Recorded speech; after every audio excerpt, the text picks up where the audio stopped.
Hello. So this is just going to be a quick video, a rundown of a little plane that I've just put together and successfully made. So it's still in one piece, so I can talk about it.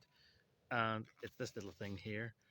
I got it on AliExpress for £20, and it was advertised as a Surfer X8 Mini. There's two or three versions of it out there. This was the cheaper one.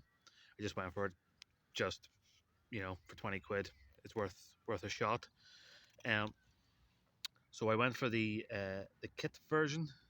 Um, it is 80 centimeter wingspan and 60 centimeters in length. Um, what I have on there are some cheap um, 9 gram servos that I already had in the Spurs box, and there's one up the side. So I've actually put a Matek F405WMN in this, so it's fully inav. There's a little GPS hidden inside. The flight controller is in there. I have a little speedy, what's it called? Light, speedy light 20 amp ESC. Again, just a single quad ESC, something that I had lying in the Spurs box. It's in there.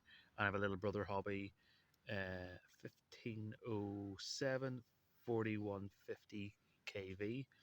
Spinning a 3-inch prop, and on the top I have my little Walk Snail 1S hot swap pod that I've connected up using USB-C connector, so a full inav OSD in there. The way this kit comes is in two halves, so there's lots of gluing required. The wings come in separate bits, and they need glued onto the fuselage. There's no carbon spar. It's this kind of thin plastic. It's quite rigid. I just had a carbon spar that I was going to use, and I thought, you know what, I'll just use what came in the kit. And it's the same as what's on the back there. Little plastic comes with the servo horns and the little clevises and things like that. So it's all mostly there. If you've got a few bits and pieces in your spares box, then it's fairly cheap to put together. It can be complicated. I mean, I've overly complicated it by running inav and putting a flight controller in there. So I had to wire everything together and insert it into one half. Check that all the electronics were good. Everything was I was happy with everything, and then basically enclose it by gluing the other half together. I've got a little hatch here that I can get to the USB port, but I can't solder to the flight controller anymore. It's in there, and if I put the soldering iron anywhere near it, it's going to start melting foam.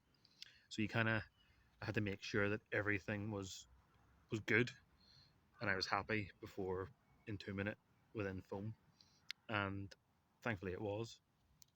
Um, I've put parcel tape on the wings just to kind of give it a bit of protection, a bit of parcel tape up the side of it just to, again, give it a bit of protection. Um, and so I'm running a little 3S 850 lipo right up in the nose to make CG. It comes in at something like 280 or 290 grams. With that little lipo, I was able to fly around for 10 minutes. And it's kind of robust enough that I was able to do loops and rolls and things like that, even on the maiden. So yeah, all in all, 20 quid plus what I already had. Not bad. Pretty good.